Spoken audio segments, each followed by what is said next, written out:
इस वीडियो में मैं आपको दिखाऊंगा कि कैसे आप क्लाउड कोड का इस्तेमाल करके एक $10,000 की वेबसाइट बना सकते हैं। ये सभी वेबसाइट्स जो आप देख रहे हैं क्लाउड कोड से बनाई गई हैं और इस वीडियो के अंत तक आपकी वेबसाइट भी इन्हीं में से एक होगी। हम क्लाउड कोड को इंस्टॉल करेंगे, 2 डिजाइन स्किल्स से इसे बेहतर बनाएंगे, एक प्रॉम्प्ट लिखेंगे, परिणाम को पॉलिश करेंगे और इसे एक असली डोमेन पर डालेंगे। ये साइट एक फ्रीलांस डेवलपर के काम जैसी दिखेगी जो $10,000 चार्ज करता है और जो भी इसे देखेगा उसे इसका अंदाजा भी नहीं होगा। सब एक AI ने बनाया है। खासकर चैप्टर 7 के लिए अंत तक बने रहें। यहीं पर कर्सर इफेक्ट्स और मोशन डिजाइन इस वेबसाइट को प्रोफेशनल से महंगी बना देते हैं। और बिल्कुल अंत में मैं आपको इसे इंटरनेट पर कस्टम डोमेन के साथ लाइव करने का सबसे सस्ता तरीका बताऊंगा। लेकिन सबसे पहले क्लाउड कोड आखिर है क्या? क्लाउड कोड एक AI कोडिंग असिस्टेंट है। आप इसे सामान्य भाषा में वेबसाइट का वर्णन करते हैं और यह आपके सामने कोड लिखता है।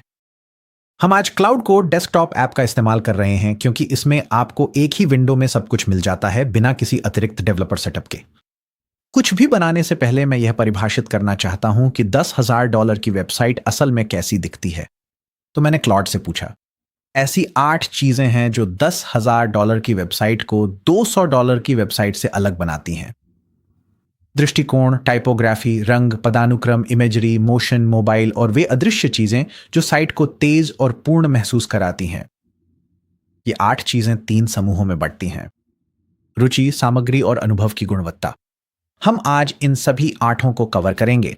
यह है वजह कि क्लाउड कोड $10,000 के स्तर तक पहुंच सकता है और ज्यादातर नो कोड वेबसाइट बिल्डर नहीं पहुंच सकते। जब आप विक्स या स्क्वेयरस्पेस जैसे टूल का इस्तेमाल करते हैं तो आप एक टेम्पलेट से शुरू करते हैं और जो कुछ भी आप बनाते हैं वह अंत में उसी टेम्पलेट से शुरू हुई हर दूसरी साइट जैसा ही दिखता है। क्लाउड कोड इस तरह काम नहीं करता। यह आपकी साइट के लिए कोड आपकी बताई गई जानकारी के आधार पर शुरू से लिखता है।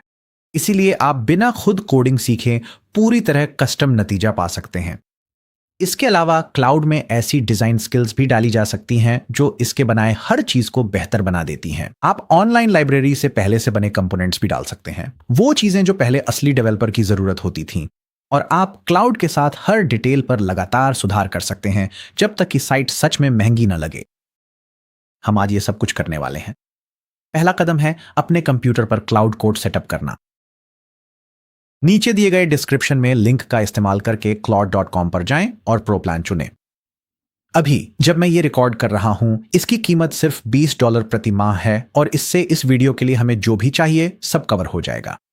खुद को साइन अप कर लें और मैं बोरिंग चीजों को छोड़ देता हूं। एक बार जब आप लॉग इन कर लें तो पेज के नीचे बाईं ओर डाउनलोड आइकन पर क्लिक करें। क्लाउड कोड सेक्शन में जाएं, डेस्कटॉप ऐप वर्जन डाउनलोड करें, फिर फाइल खोलकर इंस्टॉलर चलाएं। इंस्टॉल हो जाने के बाद डेस्कटॉप ऐप खोलें, फिर साइन इन करें। इस बिंदु पर मुझे यह बताना जरूरी है कि आप यह वीडियो जब भी देखें हो सकता है कि आपके लिए सॉफ्टवेयर का इंटरफेस मेरे यहां दिख रहे इंटरफेस से अलग दिखे। क्लाउड को नियमित रूप से अपडेट किया जाता है, इसलिए अगर चीजें बिल्कुल वैसी न दिखें तो घबराएं नहीं।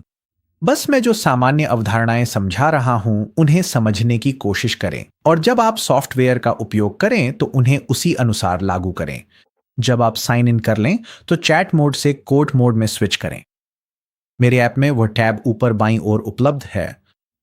वैकल्पिक रूप से आप अपने कीबोर्ड पर मैक में कमांड 3 या विंडोज में कंट्रोल 3 दबाकर भी कोड मोड में स्विच कर सकते हैं। क्लाउड कोड सबसे अच्छा तब काम करता है जब उसके पास अपना अलग फोल्डर हो।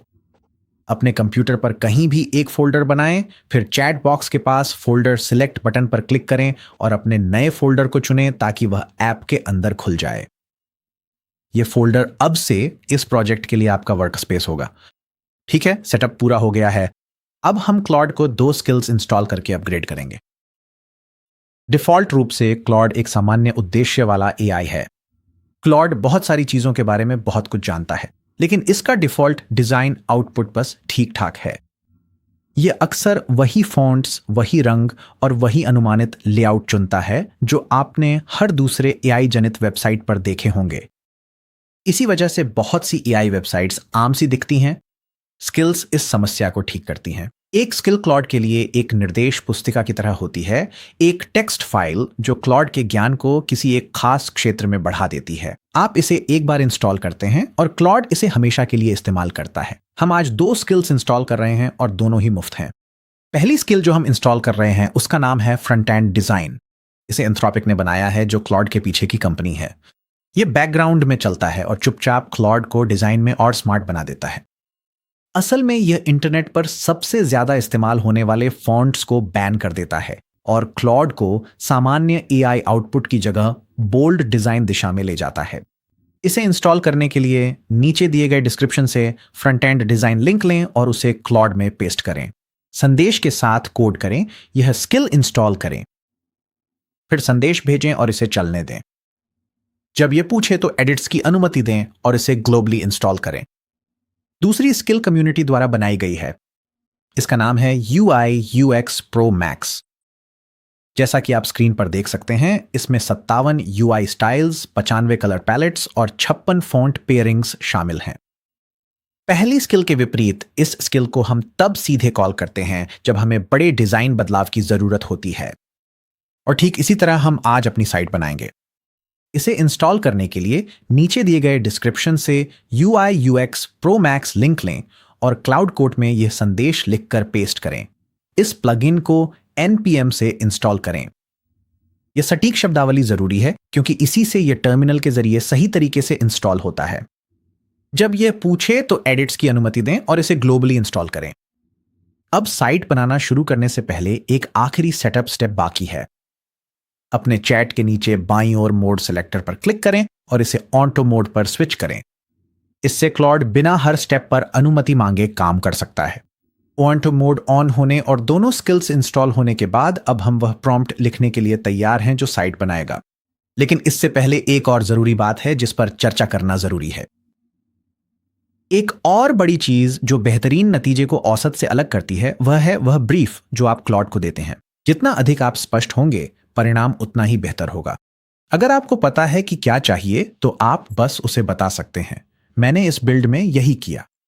लेकिन दृश्य स्वाद को शब्दों में बयान करना मुश्किल है, खासकर अगर आप डिजाइन में नए हैं। आप अभी तक डिजाइन की भाषा नहीं बोलते, इसलिए क्लॉड को समझाना मुश्किल होता है। ऐसे में रेफरेंस आपके शॉर्टकट हैं। रेफरेंस आपकी पसंद की साइट्स के स्क्रीनशॉट्स हैं जिन्हें आप क्लॉड को देते हैं ताकि वह वही स्टाइल मैच कर सके। क्लॉड को दिखाना शब्दों में बताने से कहीं आसान है। रेफरेंस आपके खुद के डायरेक्शन को फाइनल करने से पहले उसे सुधारने में भी मददगार होते हैं। स्क्रॉल करते हुए अपनी पसंद की चीजें ढूंढें और समझें कि आपकी असली पसंद क्या है। मैं आपको अपनी कुछ पसंदीदा वेबसाइट्स बताऊंगा जिनसे आप आइडियाज ले सकते हैं। ये ड्रिबल है। ये वह जगह है जहां डिजाइनर्स अपना काम पोस्ट करते हैं और यहां लगभग हर तरह की वेबसाइट के लिए प्रेरणा मिलती है। ये अवार्ड्स है। ये वे साइट्स हैं जिन्हें इंडस्ट्री डिजाइन अवार्ड्स मिले हैं, इसलिए यह उच्च गुणवत्ता वाले डिजाइनों को देखने के लिए बेहतरीन जगह है। और आप हमेशा पिंटरेस्ट पर उस तरह की साइट सर्च कर सकते हैं जिसे आप बनाना चाहते हैं। यह हर जगह से उदाहरण खींच लाता है। यहां मैंने modern website design restaurant search किया है।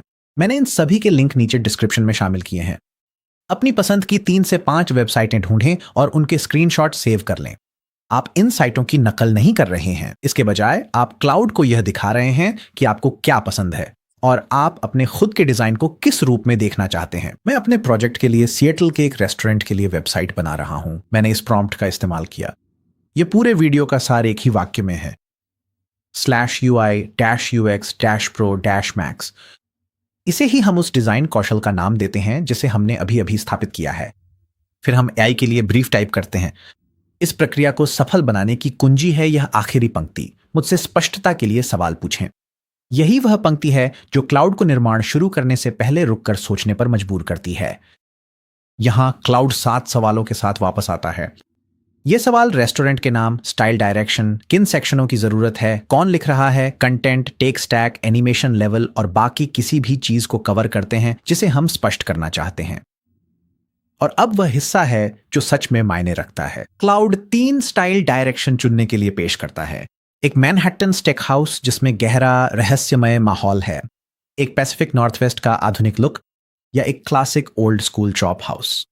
यह आपको स्टाइल विकल्पों का मेन्यू दे रहा है। मैंने डार्क मूडी लग्जरी चुना, लेकिन उसमें पैसिफिक नॉर्थवेस्ट की ठोसता भी रखी ताकि यह मैनहट्टन स्टेक हाउस जैसा न लगे।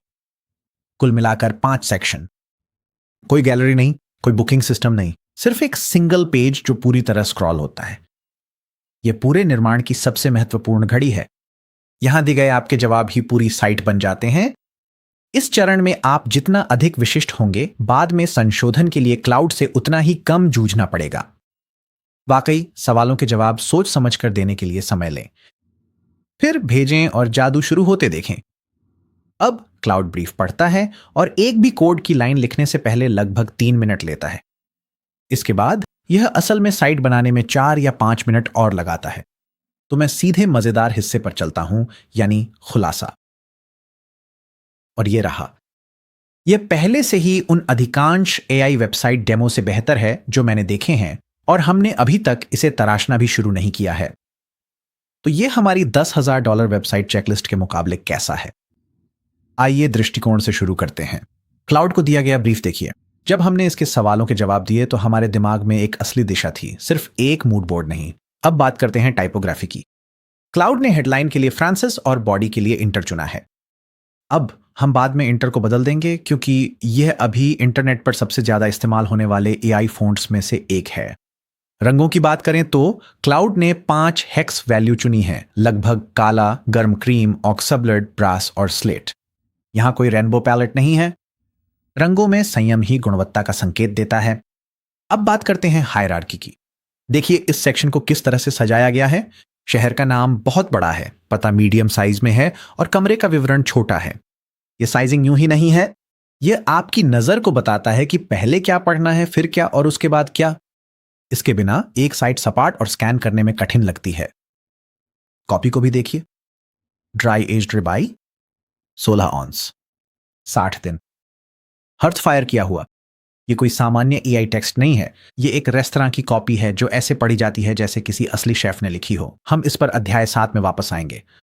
ठीक है, 4 बॉक्स टिक हो गए हैं। अब भी 4 बाकी हैं और अगले वाले में थोड़ी और मेहनत लगेगी। चेकलिस्ट में 5वां नंबर है इमेजरी। यह वह एक स्तंभ है जिसे क्लॉड पूरी तरह से खुद हल नहीं कर सकता। इसके लिए आपको खुद कुछ एसेट्स लाने होंगे। एक प्रीमियम वेबसाइट पर आपके पास सबसे अच्छी चीज हो सकती है कस्टम फोटोग्राफी या कस्टम ग्राफिक्स, ऐसा काम जो खास तौर पर आपके ब्रांड के लिए शूट या डिजाइन किया गया हो। अगर आपके पास ऐसा है तो बहुत बढ़िया, इसे अपने प्रोजेक्ट फोल्डर में डाल दें और आप तैयार हैं। बस क्लॉड को बता दें कि वह क्या है, कहां है और उसके साथ क्या करना है। लेकिन बहुत से लोगों के पास प्रोफेशनल फोटोशूट का बजट नहीं होता। तो अगली सबसे अच्छी चीज है एआई इमेज और वीडियो जनरेशन। अब टूल्स इतने अच्छे हो गए हैं कि अगर सही तरीके से इस्तेमाल किए जाएं तो कोई फर्क नहीं बता सकता। अगर आपके पास पहले से सब्सक्रिप्शन है तो एक सिंगल इमेज के लिए चैट जीपीटी सबसे तेज रास्ता है। इसका लेटेस्ट इमेज मॉडल फोटोरियल काम के लिए बेहतरीन है, लेकिन इसमें एक पेंच है, चैट जीपीटी वीडियो नहीं बना सकता। तो अगर आपकी साइट को किसी भी तरह की एनिमेशन चाहिए, जैसे कि वह हीरो स्क्रॉल इफेक्ट जिसे मैं बनाने जा रहा हूं, तो सिर्फ चैट जीपीटी से काम नहीं चलेगा। यहीं पर एग्रीगेटर टूल्स काम आते हैं। ये टूल्स आपको एक ही टैब से हर बड़े इमेज और वीडियो जनरेशन मॉडल तक पहुंच देते हैं। मैं जो टूल इस्तेमाल करता हूं वह है 11 लैब्स। 11 लैब्स एक पेड सर्विस है, लेकिन इनके प्लान्स वाजिब हैं। और अगर आप नीचे दिए गए डिस्क्रिप्शन में 11 लैब्स के लिंक का इस्तेमाल करते हैं तो आपको क्रिएटर प्लान के पहले महीने पर 50% की छूट मिलेगी, जिससे आपको वह सब कुछ मिलेगा जिसे मैं अभी डेमो करने जा रहा हूं 11 लैब्स के अंदर। यहां मैं चैट जीपीटी के इमेज मॉडल से एक इमेज जनरेट करता हूं। जैसे ही वह रेंडर हो जाता है, मैं 4 विकल्पों में से एक चुनूंगा और फिर उसी इमेज को गूगल्स VO 3.1 में शुरुआती फ्रेम के रूप में डालूंगा ताकि उसे वीडियो में बदल सकूं। फिर जब मुझे उसका आउटपुट मिल जाएगा तो मैं विकल्पों में से एक चुनूंगा, फिर टोपाज से रिजल्ट को अपस्केल करूंगा, वो भी बिना टैब छोड़े। यही वर्कफ्लो है जिसका हम यहां अपने स्टिक हाउस के लिए हीरो एसेट बनाने में इस्तेमाल कर रहे हैं। यहां एक ट्रिक है जिससे यह प्रक्रिया तेज हो जाती है। आपको इमेज प्रॉम्प्ट लिखने की जरूरत नहीं। क्लॉड आपके प्रोजेक्ट को जानता है तो आप उसी से प्रॉम्प्ट लिखवा सकते हैं। उसे अपने इमेज जनरेटर में पेस्ट करें और पहली बार में ही अपने ब्रांड और डिजाइन से मेल खाती इमेज पाएं। एसेट मिलने पर उसे प्रोजेक्ट फोल्डर में डाल दें और क्लाउड के पास सब कुछ होगा। इमेजरी की बात हुई, पर जब आप साइट पर ऐसे विजुअल्स सुधारना चाहें जो फोटो या वीडियो नहीं है, तब क्या? यहीं पर 21dev काम आता है।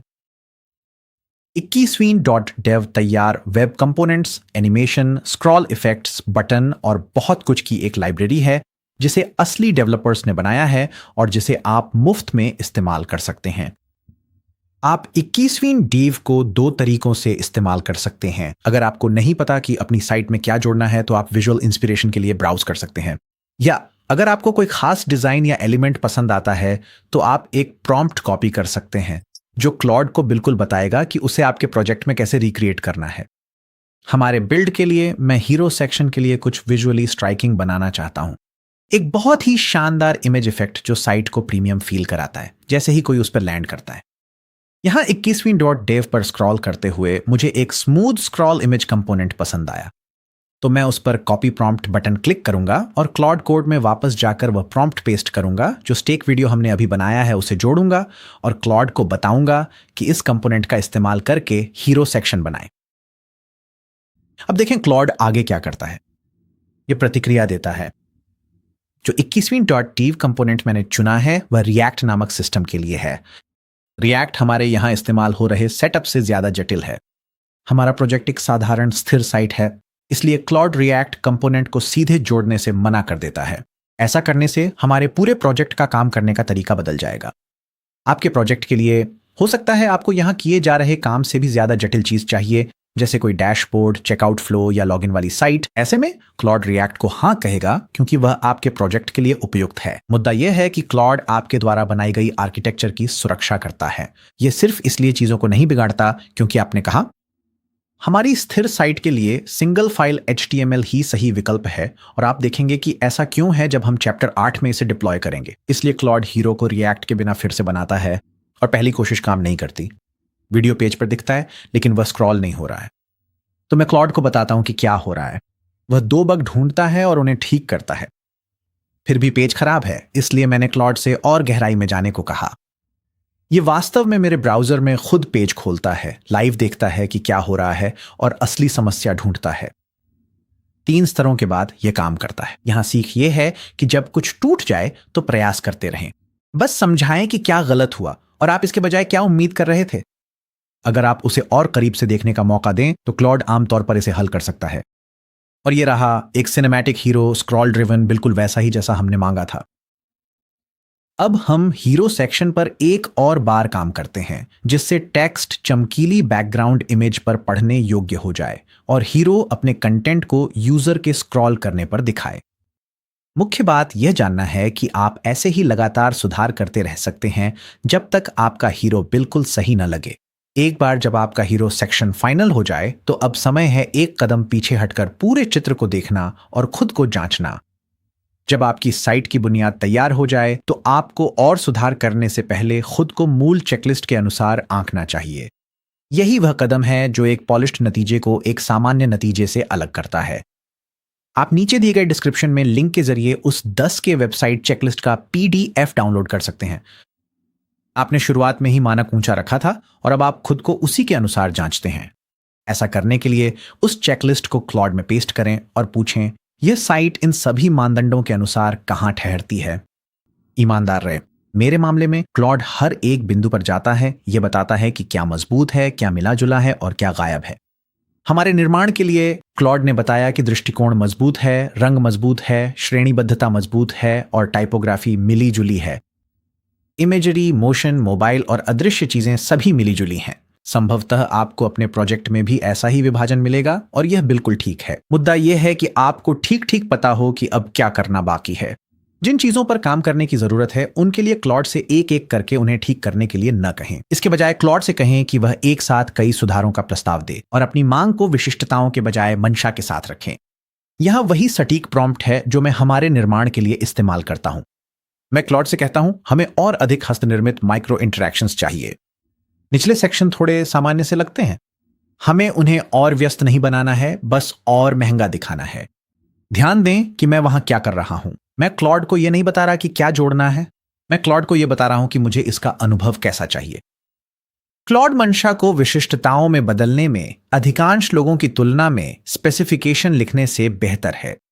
क्लॉड एक साथ कई सुझावों के साथ वापस आता है। पूरी साइट पर फिल्म ग्रेन, सेक्शनों के बीच animated brass hairline, reservoir table section में ग्लोइंग एम्बर इफेक्ट, हेडलाइंस का शब्द दर शब्द खुलना और ऊपर से कुछ अन्य छोटे छोटे डिटेल्स। एक ही प्रॉम्प्ट में 5 छोटे बदलाव।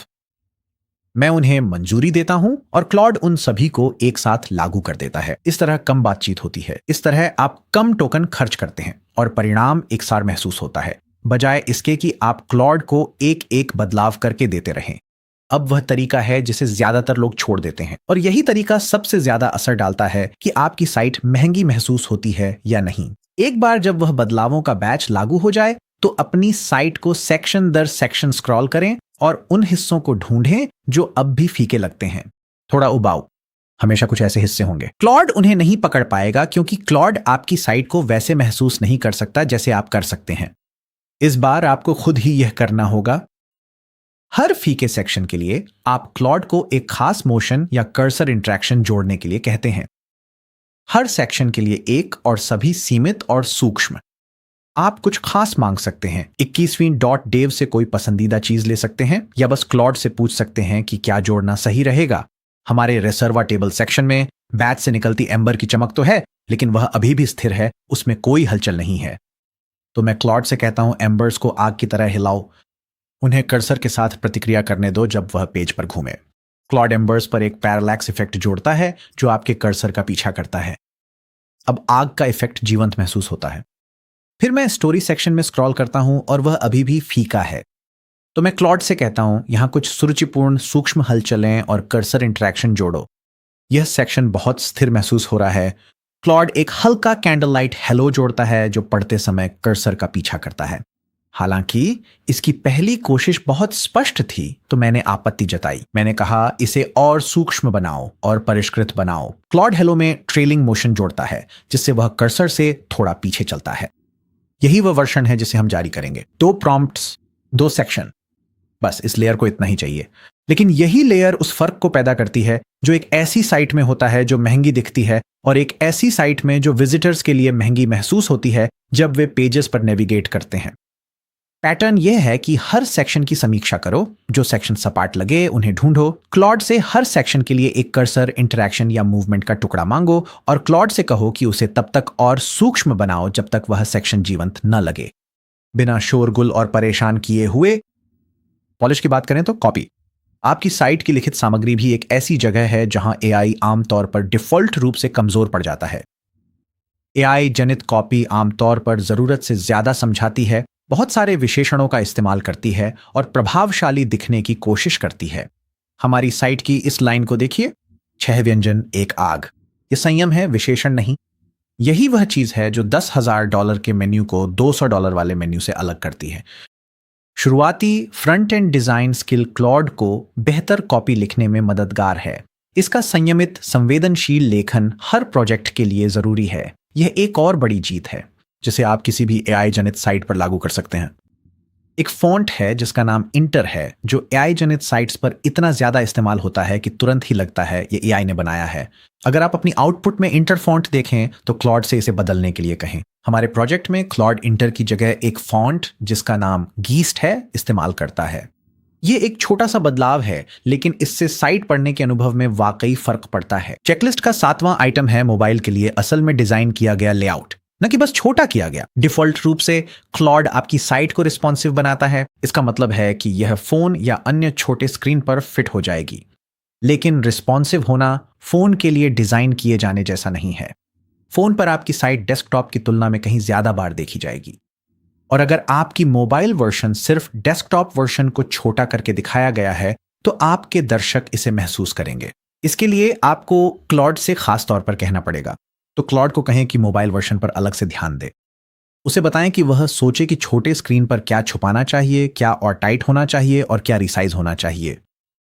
हमारे बिल्ड में नेविगेशन फोन पर कोलैप्स हो जाता है, वर्डमार्क की स्पेसिंग टाइट हो जाती है और बटन का एक छोटा वेरिएंट आ जाता है। इन सभी पॉलिश्ड पास के साथ चेकलिस्ट के सभी 8 आइटम पूरे हो गए हैं। अब आपकी साइट $10,000 जैसी दिखती है। अब हमें इसे सच में ऑनलाइन डालना है। आप दुनिया की सबसे खूबसूरत साइट बना सकते हैं, लेकिन अब तक आपकी साइट सिर्फ आपके कंप्यूटर पर ही मौजूद है। तो अगर आप अभी अपने प्रीव्यू से यूआरएल कॉपी करते हैं जो लोकल होस्ट से शुरू होता है और उसे अपने दोस्त को भेजते हैं तो वे बहुत निराश होंगे।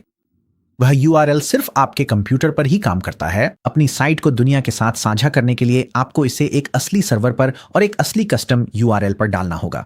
होस्टिंग वह सेवा है जो आपकी वेबसाइट को सर्वर पर हमेशा चालू रखती है ताकि हर कोई उसे देख सके। हर असली साइट को इसकी जरूरत होती है। मैं होस्टिंगर इस्तेमाल करता हूं क्योंकि यह सबसे किफायती प्रोफेशनल होस्ट है और आपके प्लान के साथ 1 साल का फ्री डोमेन भी देता है। और बात यह है, अगर आप स्क्रीन पर दिए गए लिंक या नीचे डिस्क्रिप्शन में पहले लिंक के जरिए होस्टिंगर लेते हैं तो आपको होस्टिंगर की मौजूदा प्रमोशनल कीमत पर 10% की छूट मिलेगी। कीमतें बदलती रहती हैं, पर 10% छूट हमेशा सबसे सस्ता तरीका है। आपको कौन सा प्लान चाहिए, इस पर बात करते हैं। इस वीडियो जैसी बिना लॉगिन या डेटाबेस वाली साधारण साइट के लिए होस्टिंगर का प्रीमियम प्लान काफी है। यही प्लान हम आज चुन रहे हैं। पर अगर आपका प्रोजेक्ट इससे ज्यादा जटिल है, जैसे कि ऐसी साइट जहां यूजर अकाउंट्स, पेमेंट फ्लो या बैकग्राउंड डेटाबेस हो, तो प्रीमियम प्लान काफी नहीं होगा। ऐसे प्रोजेक्ट्स के लिए आपको होस्टिंगर का बिजनेस प्लान लेना चाहिए। यह Node.js और उन अधिक उन्नत सेटअप्स को सपोर्ट करता है जिन्हें क्लाउड आमतौर पर जटिल साइट्स के लिए इस्तेमाल करता है। वही लिंक, वही 10% की छूट, बस एक स्तर ऊपर। याद है क्लाउड ने चैप्टर 6 में रिएक्ट को नकारा था? यही तय करेगा कि आपको कौन सा प्लान चाहिए। अगर क्लाउड ने साइट सिंपल रखी है तो प्रीमियम प्लान ठीक है।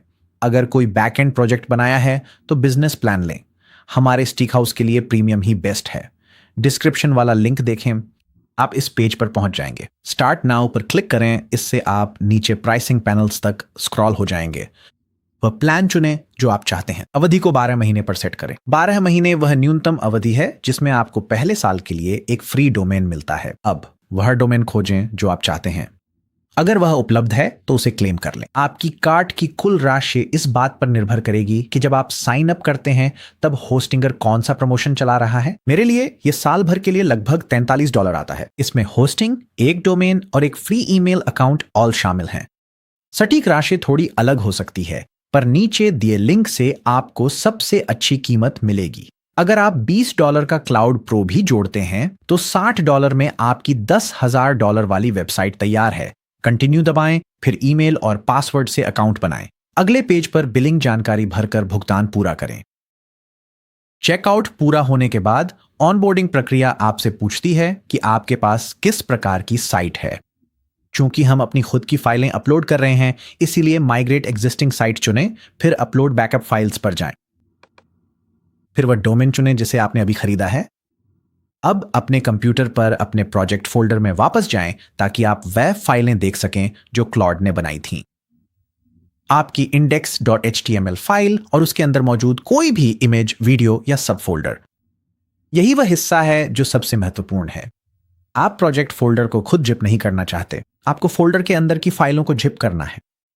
अगर आप पूरे फोल्डर को जिप करते हैं तो होस्टिंगर उसे अपने सर्वर पर अनजिप कर देता है और आपकी साइट एक डायरेक्टरी गहराई में चली जाती है जहां नहीं जानी चाहिए थी। आपका डोमेन एक खाली पेज लोड करता है। तो अपने प्रोजेक्ट फोल्डर के अंदर की सारी चीजें चुनें। ये मैक पर कमांड ए या विंडोज पर कंट्रोल ए है। फिर अपनी चयनित फाइलों पर राइट क्लिक करें। मैक पर कंप्रेस पर क्लिक करें। विंडोज पर सेंड टू चुनें, फिर कॉम्प्रेस्ड फोल्डर चुनें। आपको एक जिप फाइल मिलेगी जिसमें आपकी index.html सबसे ऊपर होगी। यही ठीक वही है जो होस्टिंगर चाहता है।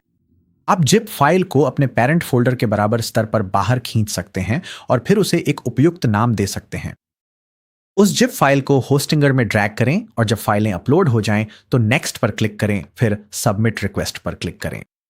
जैसे ही यह लोड हो जाए अपने डोमेन पर क्लिक करें और वही है। यह है आपकी $10,000 की वेबसाइट जो आपके खुद के कस्टम डोमेन पर लाइव है और सिर्फ कुछ प्रॉम्प्ट से बनाई गई है। अगर आप भी अपनी वेबसाइट ऑनलाइन चाहते हैं तो नीचे दिए गए डिस्क्रिप्शन में पहले लिंक से होस्टिंगर लें। ऐसे आप उनके मौजूदा प्रमोशन के साथ अपनी 10% छूट लॉक कर सकते हैं। प्रोफेशनल वेबसाइट बनाने का यह मेरा जाना माना सबसे सस्ता तरीका है।